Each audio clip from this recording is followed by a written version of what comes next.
That's the first rule they teach you at the farm. The CIA training facility buried somewhere in Virginia, where they strip away everything civilian and rebuild you into something else. Something colder. You learn to compartmentalize. You learn that names are just covers, identities are costumes, and people are assets. Nothing more. For 12 years, I lived by those rules. I was good at it. Maybe too good, but Lin May. She made me forget every single one of them. People think espionage is about guns and car chases, about dramatic confrontations in shadowy alleys. They're wrong. Real intelligence work is quieter. It's code on a screen at 3 a.m. It's patterns in data that no one else sees. It's the slow, patient work of dismantling an enemy's infrastructure, one encrypted file at a time. That was my world. The cyber division of the CIA's East Asia desk. My battlefield wasn't made of dirt and blood. It was made of ones and zeros, firewalls and backdoors.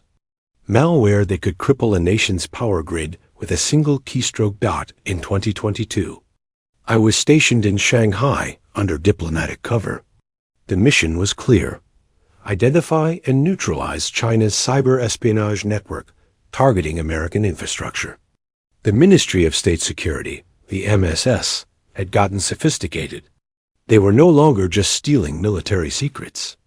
They were inside our financial systems, our hospitals, our energy grids. And I was sent to stop them. I remember the first time I saw her dot. It was at a tech conference in the Pudong district, one of those sterile, fluorescent-lit convention centers where entrepreneurs pitch ideas and venture capitalists pretend to care. I was there posing as a cybersecurity consultant for a Silicon Valley firm. My cover identity, so polished, could pass any background check. She was on stage, presenting a startup focused on AI-driven data encryption. Her company was called Lotus Digital. She spoke perfect English with just the faintest accent that made every word sound deliberate. Intentional. Lin May. At least, that's the name on her business card. Later, I would learn it was real, one of the few truths she ever gave me. She wore a charcoal blazer, her hair pulled back in a way that was professional but not severe. When she smiled, it didn't reach her eyes. I noticed that immediately. I noticed everything about her. That was my job. But there was something else, something I couldn't name then. A gravitational pull. A sense that she was watching the room the same way I was. Calculating, measuring, hunting. After her presentation, I approached her. It was part of the mission. Lotus Digital had appeared on our radar 6 months earlier, a company with uncomfortably close ties to Chinese state-owned enterprises, with contracts that seemed to grant them access to sensitive infrastructure data. We suspected it was a front. I needed to get close. Impressive presentation, I said, extending my hand. Ethan Cole. I work in cybersecurity consulting. Her handshake was firm. Her eyes scanned my face for half a second longer than necessary. Lin May, thank you. Always nice to meet someone who understands the technical side. Her smile was polite, measured. Are you based here in Shanghai? For now. Depends on where the work takes me. We talked for 20 minutes. Surface-level conversation. The kind where every word is a probe, every question a test. She asked about my background. I fed her the legend Stanford graduate, worked for various tech firms in the Valley, now freelancing internationally. She listened with the kind of attention that felt almost predatory. When we parted, she handed me her card. If you're interested in collaboration, she said, reach out. We're always looking for talent. I pocketed the card and watched her disappear into the crowd. That night, back in my apartment, a sparsely furnished high-rise in the French concession that the agency had set up, I ran her through every database we had. Facial recognition, financial records, travel history, communications intercepts. Lin May was clean, Too clean. No red flags. No inconsistencies. Which, in intelligence work, is the biggest red flag of all. Real people have messy lives. They have debts, arguments, embarrassing social media posts. Lin May's digital footprint was pristine, curated, constructed. She was MSS. I was certain of it. And that meant I needed to get closer. Over the next 3 months, I cultivated the relationship. It started professionally. Coffee meetings to discuss potential consulting work. Dinners under the pretense of business development. I fed her just enough technical expertise to seem valuable, but never enough to compromise anything real. She did the same. We were two predators circling each other, both pretending to be prey. But somewhere in those carefully orchestrated encounters, something shifted. It was subtle at first. A laugh that wasn't rehearsed. A moment of silence that felt comfortable instead of strategic. She told me about growing up in Chengdu, about her parents who were engineers, about how she'd always been good with computers. I told her about Virginia, about a childhood that was mostly true, about why I'd left the corporate world for freelancing. We were both lying, of course, but the lies were built on fragments of truth, and those fragments started to matter.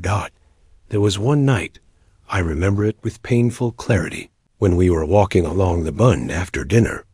The skyline across the Huangpu River was lit up like a circuit board, the Oriental Pearl Tower glowing pink and gold. It was late October, and the air had that crisp edge to it that makes you want to walk forever. She stopped at the railing and looked out at the water. "Do you ever feel like you're living two lives?" she asked quietly. I felt my pulse quicken. Was this a confession? A test? What do you mean? She hesitated. For the first time since I'd met her, she looked uncertain.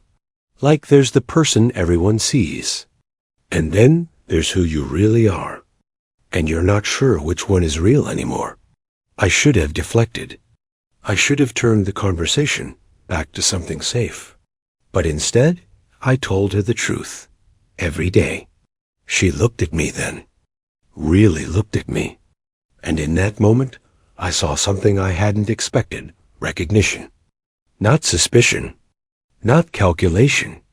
Just the quiet, terrible understanding of someone who knows exactly what you're carrying because they're carrying it too. That was the night I started to lose myself. The CIA has a term for what was happening to me. They call it operational compromise. It's when an intelligence officer becomes emotionally involved with a target, when personal feelings begin to cloud professional judgment. It's one of the cardinal sins of the trade. They train you to recognize it, to resist it, to report it immediately. I did none of those things. Instead, I fell deeper. By December, we were meeting almost every week. Sometimes for work. Sometimes just because. She introduced me to her world. Late-night noodle shops in alleyways that didn't appear on any map. Tea houses where old men played xiangxi for hours. Bookstores tucked into colonial-era buildings that smelled like paper and time. I introduced her to mine, jazz bars in former French mansions. Rooftop terraces with views that made the city look like a dream. Morning runs through Fuxing Park when the Tai Chi practitioners moved like ghosts through the mist. We talked about everything except what we really were. She never asked too many questions about my work. I never pressed too hard about hers. It was an unspoken agreement, a demilitarized zone in the middle of our private war. But intelligence work doesn't stop just because you want it. My handlers at Langley were pleased with my progress. I was feeding them everything. Lotus Digital's client list, Lin May's travel patterns, fragments of conversations that might indicate operational planning. The assessment was unanimous. She was an MSS officer, likely assigned to identify and recruit American tech specialists who could provide access to sensitive systems. I was the target, and I was playing the role perfectly, except I wasn't playing anymore. In January, something happened that changed everything. I was in my apartment, running a routine security sweep of my own devices, a habit drilled into every field officer. That's when I found it. A piece of malware, elegantly designed, almost invisible. It had been on my laptop for weeks.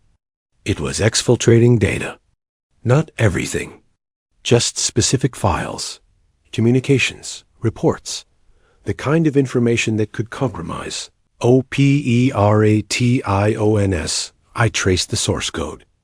The signature was unmistakable. Chinese state-sponsored cyber operations. MSS Digital Warfare Unit. Lin Mei had hacked me. I should have felt betrayed, angry, used. Instead, I felt something closer to admiration. She'd been better than me. While I was investigating her, she'd been investigating me. While I was pretending to be someone else, she'd been quietly confirming that I was exactly who she suspected. We were both spies. We'd both been doing our jobs, and we both failed to keep our distance. I didn't report the intrusion. I should have. It was protocol. But reporting it would mean pulling the plug on the entire operation. It would mean never seeing her again. And I wasn't ready for that. Instead, I did something incredibly stupid. I sent her a message. Encrypted, using a cipher I knew she'd recognize. I know what you are, and you know what I am. We should talk, she responded 3 hours later. Tomorrow. Century Park, noon. Come alone. Century Park in winter is almost empty. The lake is gray, the trees bare, the paths lined with dead leaves that crunch underfoot. I arrived early and waited by the water. When she appeared, she wasn't smiling. She looked tired, maybe even afraid. We stood there for a long moment, not speaking. Finally, she said, "How long have you known?" "About you? From the beginning. And you're CIA." It wasn't a question. I nodded. She exhaled slowly, her breath visible in the cold air. "So what happens now?" That was the question, wasn't it? In every spy novel, every thriller movie, this is the moment where one of us pulls a gun, or calls for backup, or delivers some dramatic ultimatum. But real life isn't like that. Real life is two people standing in a frozen park, realizing that everything they thought they were building was constructed on a foundation of lies. And yet somehow it still feels more real than anything else in their lives. "I don't know," I said honestly. She looked at me with something that might have been grief. "I was supposed to recruit you," she admitted quietly. "That was my assignment. Identify Americans with access to sensitive systems. Build relationships. Exploit vulnerabilities. You were perfect. The right background, the right skills, the right clearances. I was supposed to make you trust me, make you care about me. And then, when the time was right, I was supposed to ask you to betray your country. Why didn't you?" She smiled sadly. "Because somewhere along the way, I stopped pretending. We started walking. Not toward anything. Just moving because standing still felt impossible. My real name is Lin Mei," she said. That part was true. I grew up in Chengdu. My parents were engineers. Everything I told you about my childhood was real. But I'm not an entrepreneur. I'm an intelligence officer. Ministry of State Security, 3rd Bureau. Cyber Operations and Foreign Intelligence Collection. Lotus Digital is a front. A very well-funded, very sophisticated front, but a front nonetheless. And the encryption technology you're developing? Partially real, partially cover. We do develop security tools, but we also use our client relationships to gain access to their systems. It's elegant, really. Companies pay us to protect them, and in the process, we map their entire digital infrastructure. I should have been recording this. Every word was gold. Confirmation of everything the agency suspected. But I wasn't wearing a wire. I wasn't thinking like an intelligence officer. I was thinking like a man who was falling in love with the enemy. I've been lying to you too, I told her. About everything. My background, my work, my reasons for being here. I'm not a consultant. I'm a CIA officer. Cyber Division. I was sent here to identify Chinese espionage operations. You were my target. I know. You know? I've known since November. I hacked your devices. I saw the encrypted communications, the operational reports, the contact protocols with your handlers. I know you've been investigating me.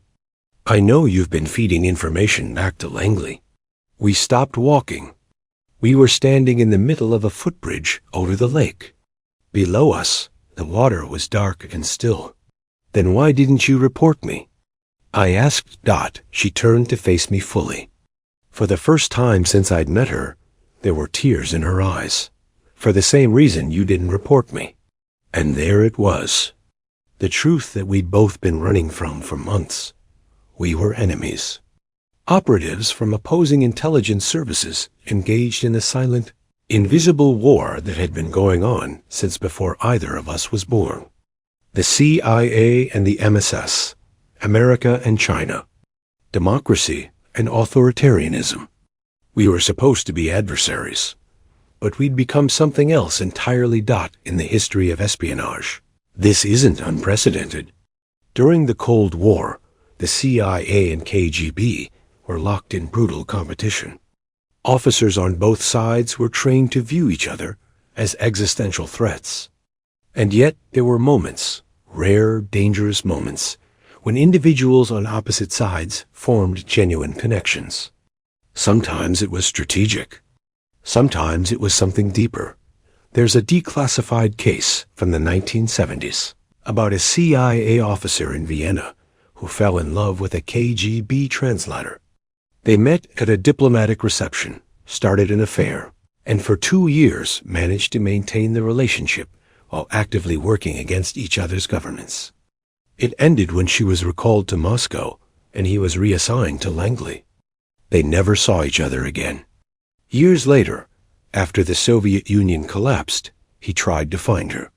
He learned she'd been arrested for ideological deviation and spent 5 years in a labor camp.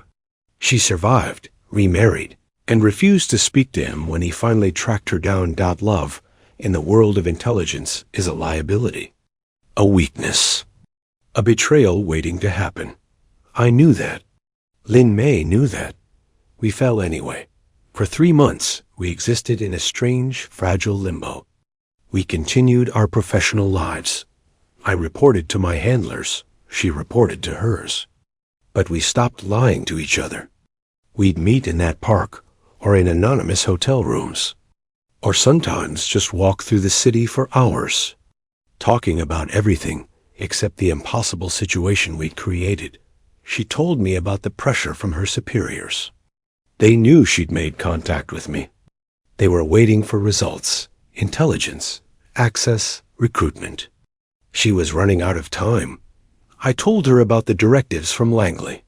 The agency wanted actionable intelligence on Lotus Digital. They wanted names, networks, operational details. They were getting impatient that we were both failing our missions because we couldn't bring ourselves to destroy each other. There was a symbol that became ours during that time. A small thing, but it mattered. Lin Mei always drank her tea from the same porcelain cup, white with a single red plum blossom painted on the side. She'd bought it at a market in Chengdu when she was a child. It was one of the few personal possessions she carried with her. When we met, she'd bring it with her, wrapped carefully in silk cloth, and we'd share tea from it. That cup became a reminder of what was real between us in a world built on deception. It represented everything we were risking: identity, loyalty, safety, for moments of genuine connection. But the intelligence world doesn't tolerate limbo. In April, I received an eyes-only directive from my station chief. The agency had confirmed through signals intelligence that Lotus Digital was planning a major operation against American critical infrastructure. They had intercepts indicating Lin Mei was the operational lead. The order was explicit: cultivate her further. Gain details of the operation, and if necessary, arrange for her detention by Chinese security services as an American intelligence asset, essentially framing her. To neutralize the threat. It was a death sentence dressed up as strategy. If I followed orders, Lin Mei would be arrested, interrogated, and likely executed. The MSS doesn't forgive betrayal. If I refused, I'd be pulled from the field, investigated, and possibly prosecuted. I had 72 hours to decide. I didn't tell Lin Mei about the directive, but she could sense something had changed. We met at our usual spot in Century Park. She brought the porcelain cup. We sat on a bench overlooking the lake while she poured tea. "Something's wrong," she said. "Not a question. We can't keep doing this. I know. Your people want results. My people want results. Eventually, one of us is going to have to choose." She was quiet for a long time, staring at the tea in the cup. "What if we both chose differently?" She said finally. "What do you mean?" "What if we disappeared?" I looked at her. She was serious. "Lin, that's impossible." "Suicidal?" She smiled bitterly. "I know. But we're intelligence officers. We have skills, resources. We know how systems work, how surveillance operates, how to disappear. If anyone could vanish, it's us. They'd hunt us. Both sides, forever. I know." The idea was insane. Defecting is one thing. Trading sides, cutting deals, seeking asylum. But what she was suggesting was something else entirely. Not defection to another country, but defection from the entire game. Becoming ghosts. Surrendering nationality, identity, allegiance. Living in the spaces between nations, always moving, always hiding. It would mean giving up everything. Family, friends, country, the lives we'd built, the people we'd been. But we'd already given up those things, hadn't we? The moment we stopped lying to each other, we'd severed the ties that bound us to our old lives. "There's something I need to tell you," Lin Mei said quietly. "The operation your people are worried about, the infrastructure attack. It's real, and it's happening soon. My superiors have given me operational command. The target is the California power grid. We have access points through companies Lotus Digital has worked with. If executed, it would cause cascading failures across the western United States. Hospitals, transportation, communications, millions of people affected." My blood went cold. "Why are you telling me this?" "Because I'm not going to do it." She looked at me with absolute certainty. I was willing to spy for my country. I was willing to lie, to steal secrets, to operate in the shadows. But I won't be responsible for that kind of harm. Not anymore. Not after everything. If you refuse, they'll know. They'll arrest you. Yes. They'll think you've been compromised. They'll think I turned you. Yes. She reached out and took my hand. Her fingers were cold from holding the teacup. "I'm not choosing you over my country, Ethan. I'm choosing humanity over nationalism. There's a difference. I still love China. I still believe in my people. But I don't believe in this. And I think maybe that's what you've helped me understand. That loyalty isn't blind. That serving your country doesn't mean surrendering your conscience." In that moment, I understood something fundamental about espionage that they never teach you at the farm. Intelligence work isn't about countries or ideologies or political systems. It's about people. Individual human beings making choices in impossible circumstances. And sometimes, those choices have nothing to do with allegiance and everything to do with trying to remain human in a profession designed to strip that away. I thought about the directive in my encrypted inbox. The order to betray her in the name of national security. I thought about 12 years of service. of missions completed, of oaths sworn, of believing that what I did mattered, that the work justified the sacrifices. I thought about my country, the America I'd promised to defend, the ideals I believed in, and then I thought about the woman sitting next to me, who'd just sacrificed everything to prevent an act of cyber warfare that could harm millions of people she'd never met. I made my choice. We need to move fast, I said. I have access to emergency funds, cash reserves for operational emergencies. It's not much, but it's a start. And I can scrub our digital footprints, at least temporarily. Make it harder for them to track us. She nodded. I can access classified travel documents through MSS channels. Passports, visas. We'll need multiple identities. We spent the next 48 hours preparing to vanish. It was the strangest operation I'd ever run, not against an enemy, but against everyone. Against the CIA, against the MSS, against the entire surveillance apparatus of two global superpowers. I transferred money through a series of cryptocurrency wallets, bouncing the transactions across multiple countries. I created false digital trails, suggesting I'd been killed in an accident. I left behind just enough evidence to make the agency believe I'd been compromised and executed by Chinese security services. Lin Mei did the same. She filed reports suggesting the infrastructure operation had been delayed due to technical issues. She arranged for evidence to suggest she'd been reassigned to a domestic posting. She made herself invisible in plain sight. On the night before we were set to leave, I went to my apartment one last time.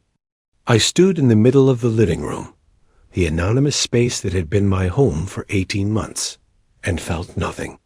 No attachment. No regret. It had never been real anyway. Just another cover identity in a life full of them. The only thing that had ever felt real was her.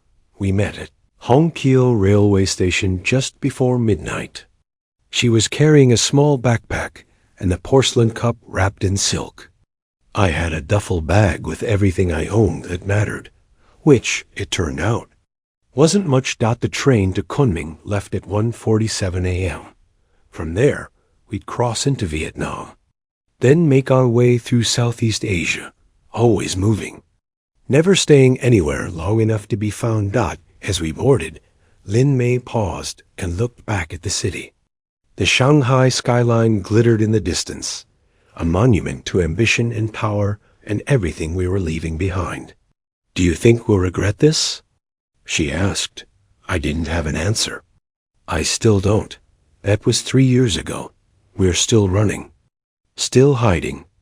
We've moved through 8 countries, changed identities 6 times, learned to live on the margins of the world where surveillance is lax and questions aren't asked.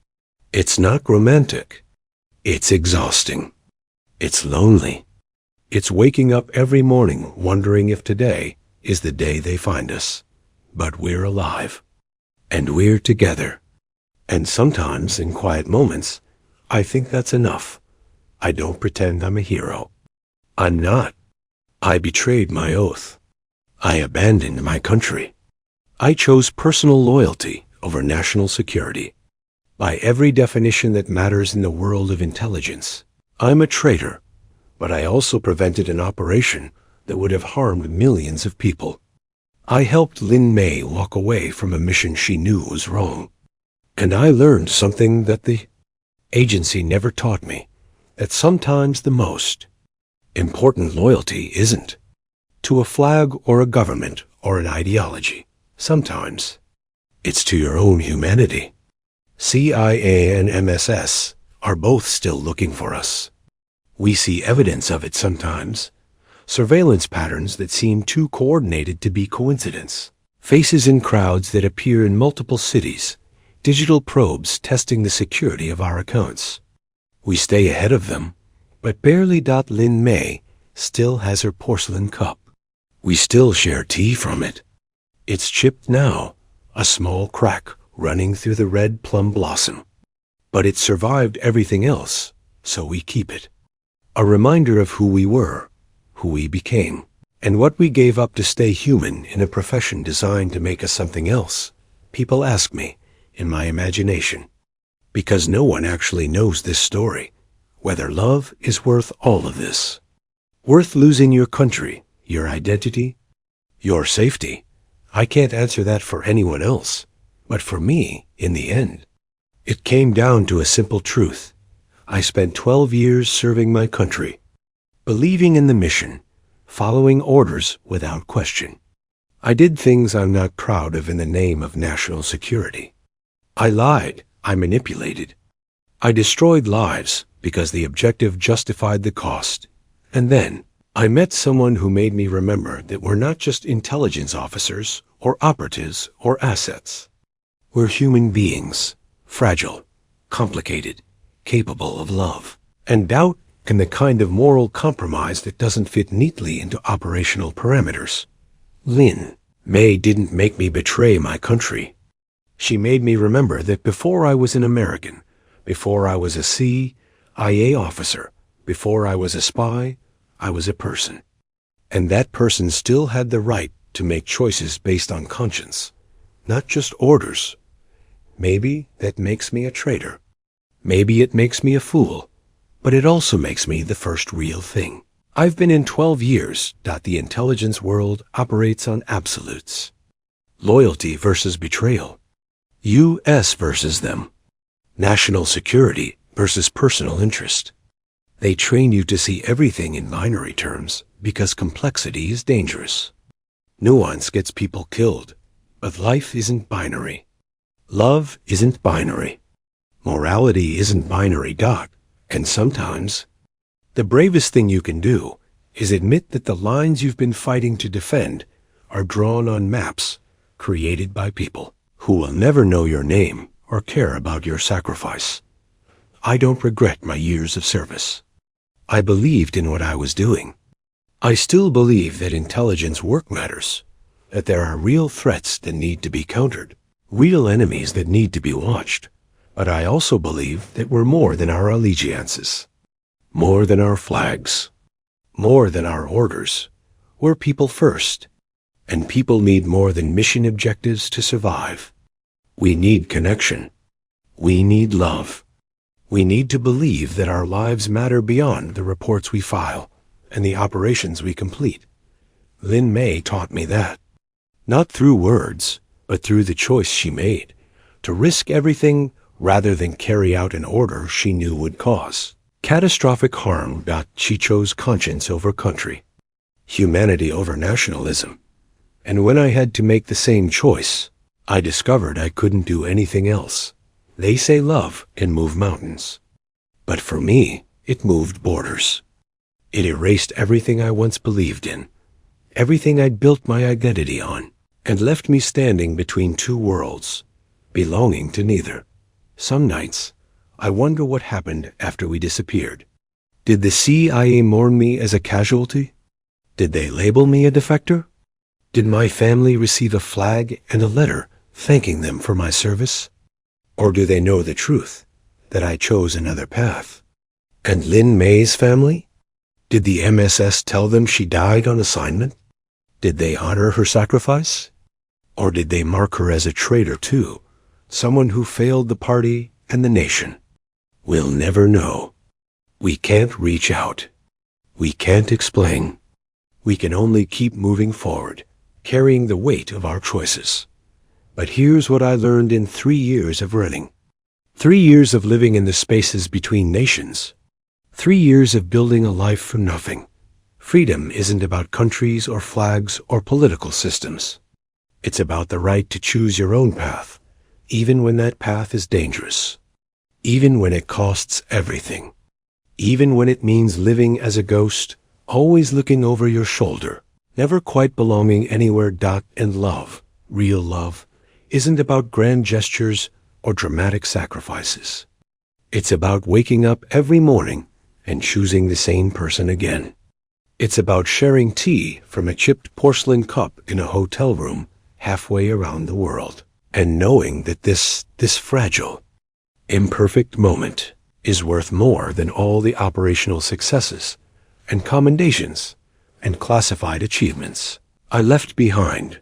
I was Ethan Cole, CI officer, defender of American national security. Now I'm just Ethan. No last name, no country, no allegiance except to the person sitting across from me, pouring tea, smiling despite everything we've lost. And somehow, impossibly, that's enough.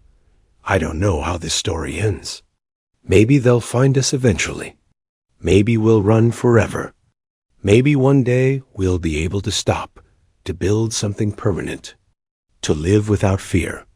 Or maybe this is all there is, stolen moments between identities, brief periods of peace before we have to move again. But I chose this. We both did, and I'd make the same choice again. Because in the end, the only mission that really matters is staying human. And the only loyalty worth dying for is the one you give freely, without coercion, without orders, without the weight of national security hanging over your head. They taught me to be a weapon, to be a tool, to sacrifice everything for the mission. Lynn May taught me to be a person again. And that, more than any intelligence I ever gathered or any operation I ever completed, is the most important thing I've ever done. I wasn't supposed to fall in love with her. Not when she was the enemy. Not when my country trusted me with their deepest secrets. But I did. And it cost me everything, and it gave me everything. And I'm still not sure which truth matters more.